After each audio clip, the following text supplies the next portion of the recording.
El reloj marca la 1 de la tarde.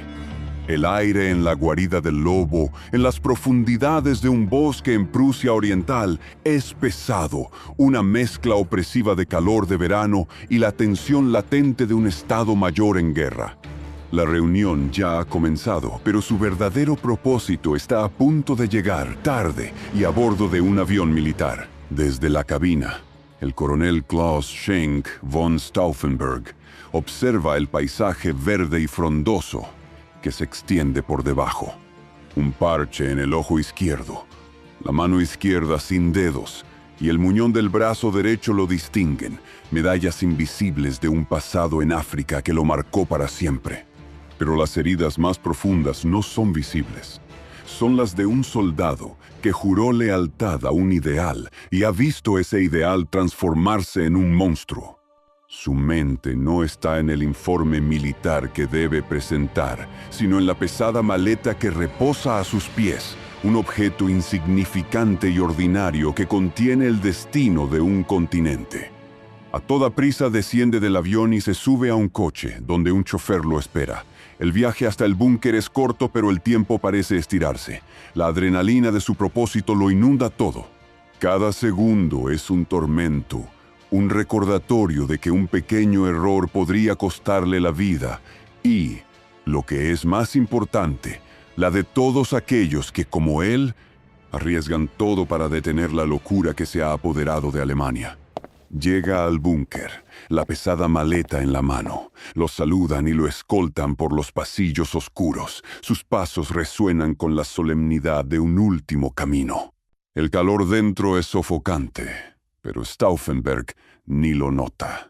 Su corazón golpea contra sus costillas, un tambor de guerra. Al cruzar la puerta, las conversaciones se detienen, todas las miradas se posan sobre él. Y allí está, en el centro de la sala, con sus espaldas a la ventana, Adolf Hitler. No hay vuelta atrás. La hora ha llegado.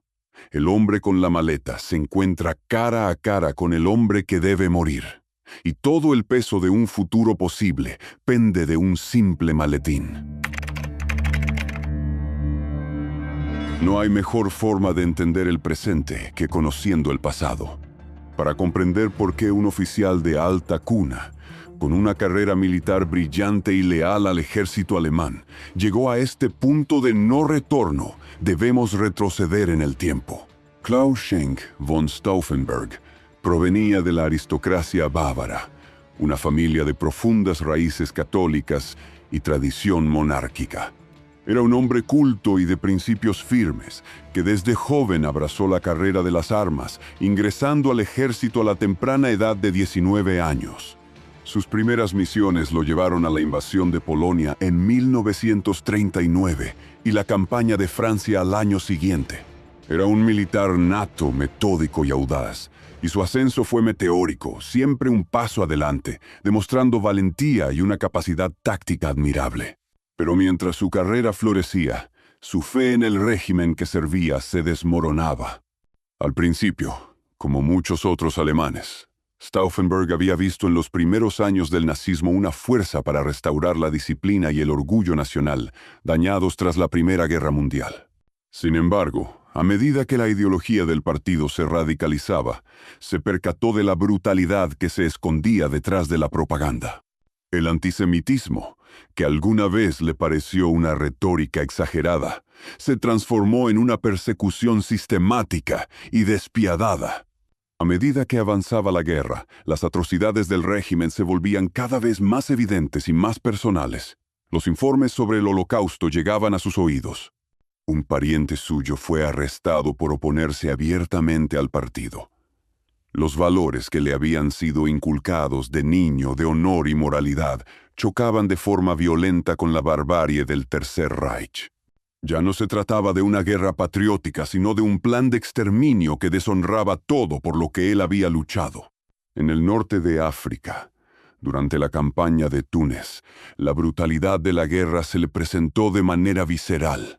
Durante un ataque aéreo, Stauffenberg fue gravemente herido. Perdió su ojo izquierdo, su mano derecha y 2 dedos de su mano izquierda. Fue una experiencia cercana a la muerte que lo transformó. En ese momento de dolor y agonía, Stauffenberg sintió que su vida le había sido devuelta por una razón superior. El soldado que había jurado lealtad a la patria se dio cuenta de que su verdadero deber no era seguir órdenes ciegas, sino salvar a su nación de la destrucción moral y física. Para Stauffenberg, el camino para detener la masacre y restaurar el honor de su país no era la diplomacia ni la desobediencia pasiva. Era algo mucho más directo, radical y dramático. La convicción se arraigó en su ser. Solo la muerte de Hitler, el corazón mismo de la tiranía, podía poner fin a la pesadilla. Y él, Klaus Schenk von Stauffenberg, se ofreció para ser el instrumento de ese terrible pero necesario destino. Era un acto final de heroísmo, no para ganar una guerra, sino para recuperar la dignidad perdida de Alemania y con ello salvar a miles de vidas inocentes de la destrucción inminente. Al ingresar en el búnker, Stauffenberg se presenta ante los generales. El ambiente es formal y tenso. El coronel, con su maleta pesada en la mano, toma asiento en la gran mesa de roble, ocupando una posición estratégica. A su derecha está el coronel Heinz Brandt, un oficial de alto rango que, sin saberlo, está a punto de convertirse en una pieza clave de este drama. A su izquierda, el general Adolf Heisinger. Frente a él, a solo unos pasos, se encuentra el hombre que ha venido a matar, Adolf Hitler. En la sala, las conversaciones son técnicas sobre la situación de la guerra en el frente oriental. Pero la mente de Stauffenberg está en otra parte. Mientras todos se concentran en los mapas y las explicaciones militares, él se agacha disimuladamente y con cuidado, sujeta la maleta con su única mano funcional y la desliza bajo la mesa, justo al lado del pesado pie de roble que sostiene la misma. A la vista de todos, es solo el equipaje de un oficial que llega a la reunión, pero en su interior late un corazón de muerte. El tiempo corre.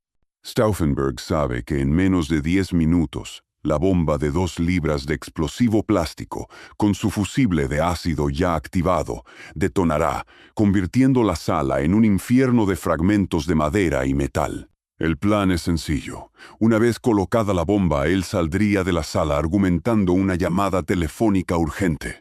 Se alejaría lo suficiente para ponerse a salvo y la explosión confirmaría el éxito de su misión. Stauffenberg espera el momento oportuno, observa a los presentes, su mirada fija en Hitler, y nota que no hay vuelta atrás. La historia está a punto de cambiar. Pero entonces ocurre algo imprevisto, un pequeño detalle que lo cambia todo. Mientras se desarrolla la reunión, el coronel Heinz Brandt, sin darse cuenta de lo que sostiene, mueve el maletín con su pie y lo empuja hacia un lado, detrás del grueso pie de la mesa. La bomba queda oculta, y su letal carga ahora está lejos de la pierna de Hitler. Stauffenberg, con el corazón en un puño, se da cuenta de la tragedia en cámara lenta. El tiempo se agota, el fusible sigue su marcha y el maletín ya no está en la posición perfecta. El peso del fracaso inminente se suma a la presión del momento.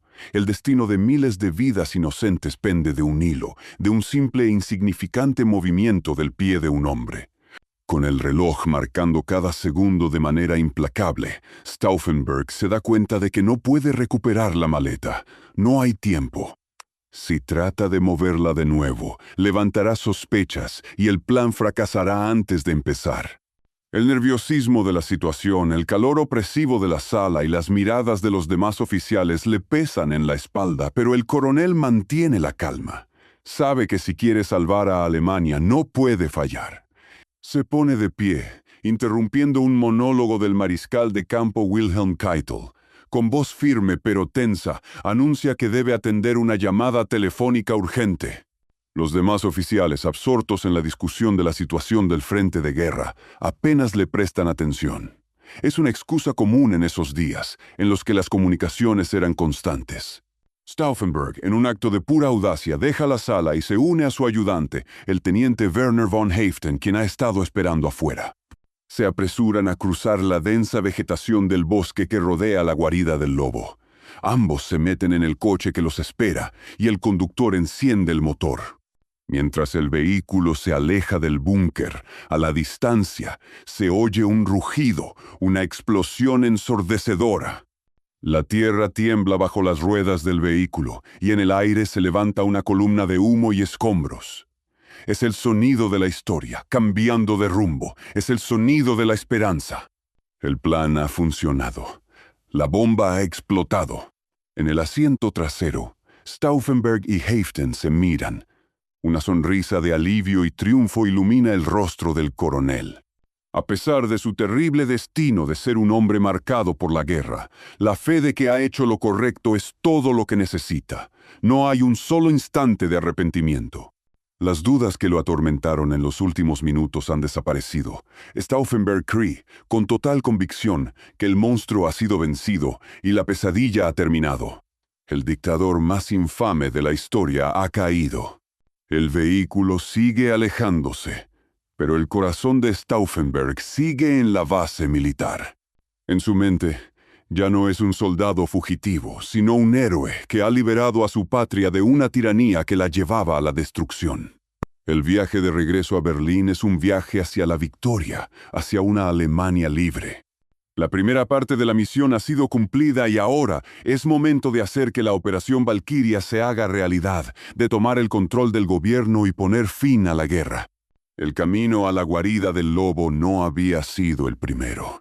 De hecho, antes de que Stauffenberg se uniera a la causa, el grupo de conspiradores había intentado asesinar a Hitler en múltiples ocasiones, con planes que parecían sacados de una novela de espionaje, arrados e evocaciones, pero que terminaron en fracasos dramáticos.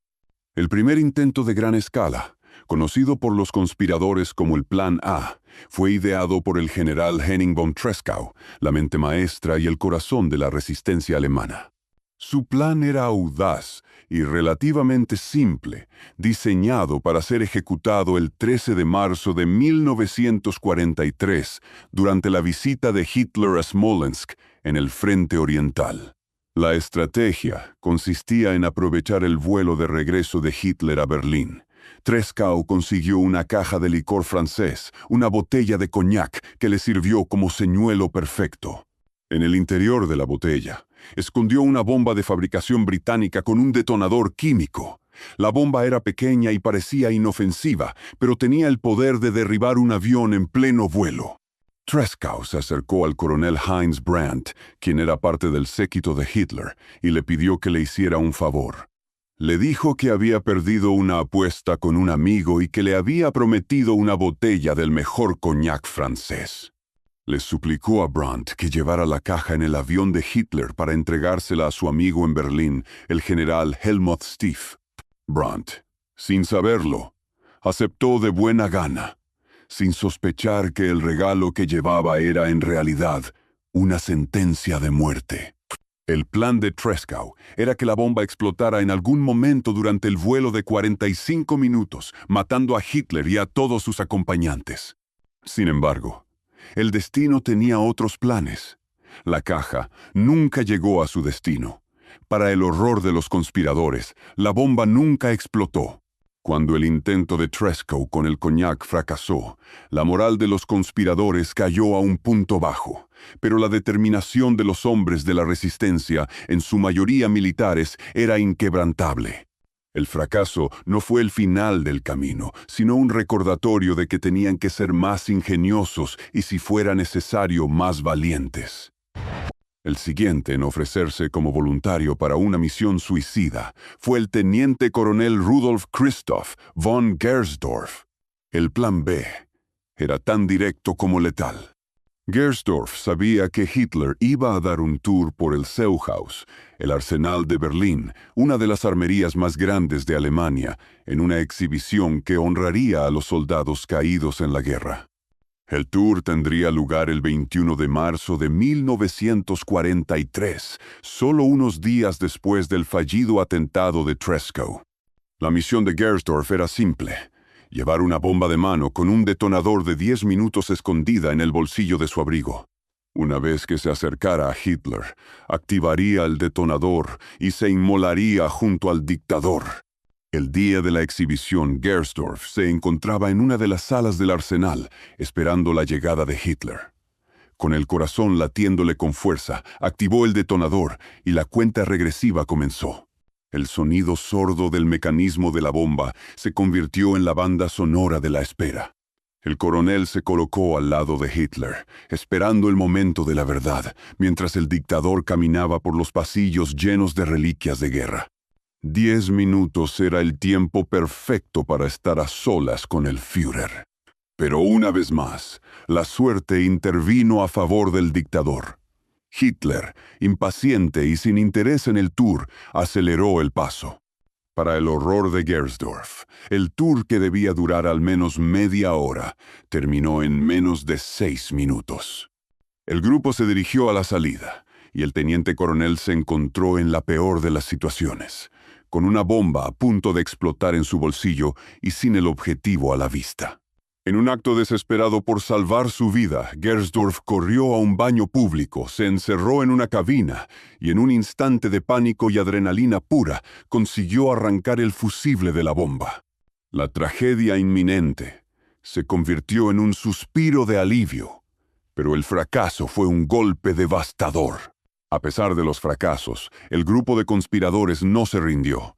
El intento fallido de Gersdorff solo reforzó su convicción de que la única forma de tener éxito era con una planificación impecable. Se dieron cuenta de que no podían depender de la suerte. La misión de matar a Hitler requeriría un plan mucho más complejo y, sobre todo, un hombre con la determinación de llevarlo hasta el final, sin importar el costo. El 20 de julio de 1944 no fue el primer día que Klaus von Stauffenberg miró a la muerte a la cara. De hecho, fue un encuentro en el desierto lo que lo transformó de un oficial leal en un conspirador. En 1943, mientras servía con la 10ª División Panzer en la campaña de Túnez, Stauffenberg se encontró en medio de una brutal guerra en el desierto.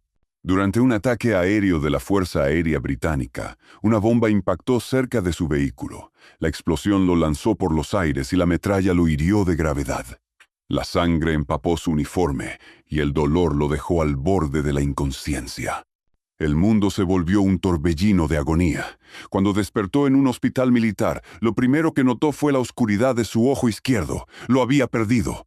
La metralla también le había destrozado la mano derecha y 2 dedos de la izquierda, dejando sus miembros mutilados, un recordatorio constante de la guerra que servía. La vida de un hombre activo, un estratega militar en ascenso, se había detenido en un instante. Su cuerpo estaba roto, pero su mente estaba más lúcida que nunca. Durante su larga y dolorosa recuperación, Stauffenberg tuvo tiempo para pensar. La experiencia de la muerte le hizo ver la guerra no como una gloriosa empresa, sino como una carnicería sin sentido. Las heridas no solo le habían quitado parte de su cuerpo, sino que le habían abierto los ojos. La traición del régimen, el genocidio, la muerte de miles de compatriotas por una causa que ya no creía justa. Todo se cristalizó en un solo pensamiento. Su supervivencia no fue una coincidencia. Stauffenberg llegó a la terrible y a la vez reconfortante conclusión de que su vida se había salvado por una razón superior, un propósito divino. Era un soldado que creía en Dios y sentía que el destino lo había preservado de la muerte para una misión. Y esa misión no era ganar la guerra para Hitler, sino detenerla de la única forma que él consideraba posible, con la muerte del Führer. Su cuerpo mutilado era el precio que había pagado para entender la verdad. Era la prueba de que debía ser el instrumento para salvar a Alemania. El antiguo soldado, ya transformado en un hombre con un nuevo propósito, se dio cuenta de que no tenía nada que perder. Su dolor era el combustible de su determinación. Estaba dispuesto a sacrificar lo que quedaba de su vida por lo que creía correcto. Y así, el destino de Alemania se selló en el desierto, no con un triunfo, sino con una herida. Y esa herida, aunque física, fue el catalizador del atentado del 20 de julio. Mientras Klaus von Stauffenberg se recuperaba de sus heridas, la resistencia militar alemana, liderada por figuras como el general Henning von Tresckow, no había perdido la esperanza. Habían visto en el renacido Stauffenberg no solo a un militar brillante, sino a un hombre con una convicción tan inquebrantable como su odio hacia el Führer. Para Tresckow, quien había intentado 2 veces matar a Hitler y había fallado, la llegada de un hombre como Stauffenberg, que había visto la brutalidad de la guerra de primera mano, era un regalo. El problema era que, a pesar de la determinación del grupo, matar a Hitler no era suficiente. Un simple asesinato dejaría un vacío de poder que el partido nazi llenaría de inmediato con un sucesor aún más fanático. Necesitaban un plan para tomar el control del país, un plan que les permitiera justificar sus acciones y consolidar su poder una vez que Hitler estuviera muerto. Y la ironía de la historia quiso que el plan de los conspiradores ya existiera, creado por el propio régimen para una situación de emergencia. El nombre en clave era Operación Valquiria. Operación Valquiria era, en su origen, un plan de contingencia del ejército territorial del Reich, diseñado para ser activado en caso de una grave crisis interna, como el colapso del gobierno civil, un levantamiento de los trabajadores extranjeros forzados o un bombardeo masivo que pusiera en peligro la estabilidad del país. El plan, perfectamente detallado, contemplaba la movilización del ejército de reserva para tomar el control de las principales ciudades, desarmar a la SS y a la Gestapo y restablecer el orden. Era una estructura de poder paralela, un esqueleto militar que, con la orden correcta, podía tomar el control del país en cuestión de horas. Tresckow vio en este plan la oportunidad perfecta. Su propuesta a Stauffenberg y al resto de conspiradores fue simple y audaz. Si podían asesinar a Hitler, podrían activar la Operación Valquiria bajo una excusa falsa, como que el partido nazi había intentado dar un golpe de Estado y que el ejército estaba restableciendo el orden. El plan era impecable. Con Hitler muerto, la orden para activar la Operación Valquiria sería la excusa perfecta para desmantelar el Tercer Reich desde dentro. Los mismos mecanismos de control del Estado se usarían para destruir el Estado. El nuevo plan de los conspiradores era mucho más que un simple asesinato. Era un golpe de Estado meticulosamente orquestado con un detonante claro: la muerte de Hitler. Y para llevar a cabo esa misión, el grupo necesitaba a un hombre que estuviera dispuesto a sacrificar todo, un hombre que no tuviera nada que perder y todo por ganar. Ese hombre era Klaus von Stauffenberg. Él, con su acceso directo al Führer y su inquebrantable fe en la causa, sería el encargado de colocar la bomba. Y una vez que la bomba explotara, el mundo se precipitaría en una carrera por el control, donde cada minuto, cada decisión definiría el futuro de Alemania. Mientras Klaus von Stauffenberg se alejaba de la guarida del lobo, convencido del éxito de su misión, la realidad dentro del búnker era completamente diferente. La explosión no fue el final, sino el principio de una pesadilla. Un hombre en particular, el coronel Heinz Brandt, fue testigo de primera mano del giro fatídico de los acontecimientos. Brandt había sido un personaje secundario en el plan de los conspiradores, una pieza de ajedrez involuntaria que, con un simple movimiento de su pie, había cambiado el curso de la historia. Se encontraba en la reunión, de pie junto a la mesa de roble, cuando sintió que el maletín de Stauffenberg le estorbaba. Con la pierna, lo empujó casualmente, sin saber que contenía el destino de un continente. Al moverlo, sin saberlo, alejó la bomba del centro de la mesa, un simple gesto que, irónicamente, salvó la vida de Adolf Hitler. Cuando la bomba explotó, la onda de choque fue brutal. La sala se llenó de escombros, humo y gritos. El techo de madera colapsó, y el búnker se convirtió en un infierno. Heinz Brandt fue golpeado por la explosión, y aunque sobrevivió, su pierna fue herida de gravedad.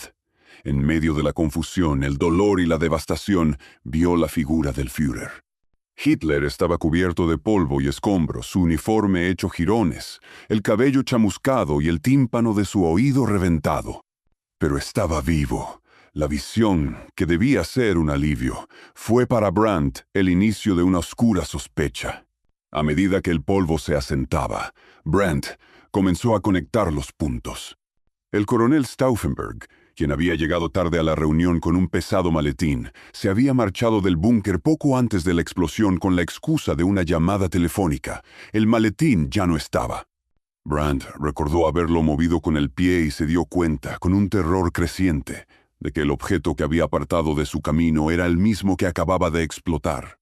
El rompecabezas se armó en su mente con una claridad aterradora. El coronel Stauffenberg no se había marchado para atender una llamada, se había marchado para salvarse. El maletín no contenía documentos. Contenía una bomba.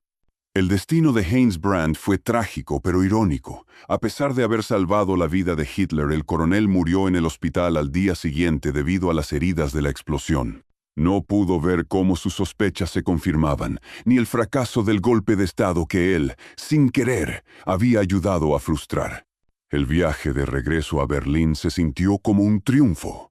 Stauffenberg, el hombre que había desafiado al destino y al tirano, llegó a la capital convencido de que la primera fase de la misión había sido un éxito rotundo.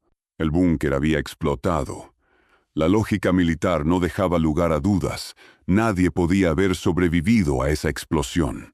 La Operación Valkyria, el golpe de Estado que liberaría a Alemania de la tiranía nazi, había comenzado. Una vez en el cuartel general del ejército en la calle Bendlerstrasse, Stauffenberg se reunió con los conspiradores que lo esperaban. El ambiente era de euforia contenida, una mezcla de nerviosismo y alegría. El general Friedrich Olbricht, el coronel Albrecht Merz von Kirnheim y los demás ya estaban listos para dar las órdenes que activarían el plan. En cuestión de horas, las tropas leales al ejército de reserva tomarían el control de los edificios gubernamentales, las estaciones de radio y los centros de comunicación. La red de resistencia que se había tejido con tanto cuidado estaba a punto de activarse. Pero mientras los conspiradores se preparaban para celebrar su victoria, una sombra de duda empezó a cernirse sobre ellos. Los primeros rumores de que Hitler había sobrevivido comenzaron a filtrarse. La incredulidad se apoderó de los generales en la sala de operaciones. Nadie podía creer que el hombre que había desafiado a la muerte en tantas ocasiones lo hubiera hecho de nuevo. Los conspiradores, que necesitaban la muerte de Hitler como detonante para justificar el golpe, se enfrentaron a un dilema. Las órdenes para la Operación Valkyria se habían dado, pero la confianza en la misión estaba empezando a resquebrajarse. Stauffenberg, en un acto de desesperación, se puso de pie, su voz resonando con una seguridad que no sentía. Mintió. Dijo que él mismo había visto el cuerpo de Hitler siendo sacado del búnker. Su testimonio, su convicción, su heroísmo fueron suficientes para convencer a los más escépticos. El plan se puso en marcha con toda su fuerza. Las órdenes se transmitieron a los comandantes en las provincias y los soldados de reserva comenzaron a movilizarse. Pero la mentira no tardó en ser desenmascarada. Apenas unas horas después de que Stauffenberg pronunciara su mentira piadosa, el mundo escucharía la verdad en la voz de una de las figuras más siniestras del régimen. La fe de los conspiradores en su plan era sólida, pero dependía de una mentira, la muerte de Adolf Hitler. Y fue una sola voz, transmitida a millones de hogares alemanes, la que se encargó de desmantelar esa mentira y con ella todas las esperanzas de los hombres de la resistencia. Eran alrededor de las 8 de la noche. El caos reinaba en Berlín. En la calle Bendlerstrasse, los conspiradores celebraban lo que creían era su victoria. Las órdenes de la Operación Valkyria se habían dado y el golpe de Estado estaba en marcha, pero un eco de la realidad los detendría en seco. La voz del ministro de propaganda, Joseph Goebbels, resonó por la radio. Con un tono triunfalista, Goebbels anunció que el atentado contra la vida del Führer había sido un fracaso y que Hitler estaba vivo. Su voz, que tantas veces había enardecido a las masas, ahora sonaba como una sentencia de muerte para los conspiradores. En ese momento, la euforia se transformó en pánico. Los oficiales de la resistencia se miraron, sin poder creer lo que oían. El líder de un gobierno que creían muerto, ahora les hablaba desde la radio vivo y sediento de venganza. El anuncio de Goebbels fue un golpe psicológico devastador. Los conspiradores en el cuartel general, que habían estado trabajando para controlar el país, se vieron traicionados por el destino. El plan, que había sido perfectamente orquestado, se desmoronó en segundos. Las tropas leales al régimen, que habían estado siguiendo las órdenes de los conspiradores sin saberlo, recibieron la noticia y de inmediato cambiaron de bando. El fracaso de la Operación Valquiria fue total. Las tropas que debían tomar los ministerios se retiraron, y los oficiales que se habían unido al complot al escuchar la voz de Goebbels por la radio se dieron cuenta de la trampa en la que habían caído. De repente, ya no eran héroes. Eran traidores, ya no estaban a cargo, eran hombres a la caza y sabían que el precio de su fracaso sería la muerte. La noche del 20 de julio, la desesperación se apoderó del cuartel general del ejército en Berlín. Los conspiradores, expuestos por el anuncio de Goebbels, se dieron cuenta de que su golpe había fracasado.